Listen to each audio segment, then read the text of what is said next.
Hi, I'm Daniel, and I saw The Bad Guys in cinemas, which is Dreamworks' first original film in a while. It's based in a book series which I haven't read, but I saw fans like the trailers at least. It was released earlier outside America.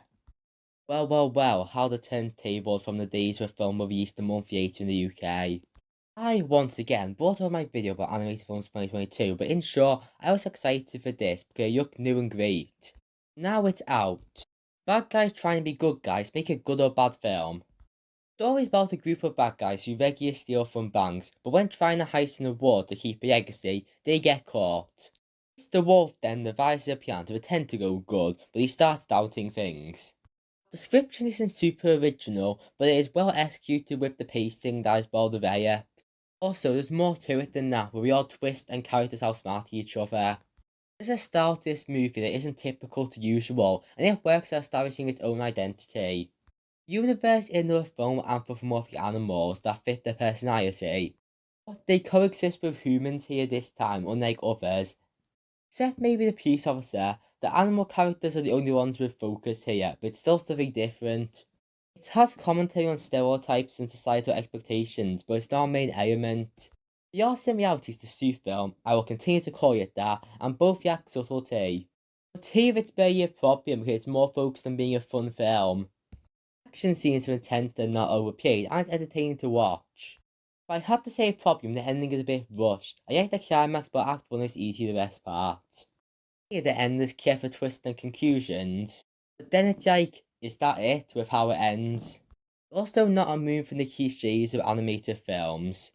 Even with that, The Bad Guys still has great storytelling. Animation has a unique style to it, where the designs are trying to be realistic and embracing a cartoon expressive style. It's based on a book, but the designs look a lot different here. Movement has a storybook look that looks like it took a lot of effort to make. There's superb use of camera shots and angles that looked great. It deserved its cinema release, and I don't really say that about much. Judging by Puss in Boots The Last Witch, Dreamworks is testing out a new animation style. I wouldn't want all films to look like this than want variety depending on the film, but I like this new era of animation. Dreamworks comedy is normally unfunny, and this was something I was skeptical of before watching. That was only a mild part of the jokes here, and the dialogue jokes is really what makes it. Opening scene reminded me of how it should have ended, with characters sitting and talking in a coffee shop. Interactions, mainly between Mr. Wolf and Mr. Snake, are great, and I couldn't get tired of it. Not all, the comedy is mostly very funny.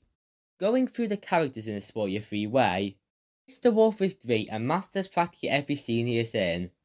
He has natural development, making him an exceptional protagonist. Mr. Snake has a great dynamic with Mr. Wolf, and is a superb character.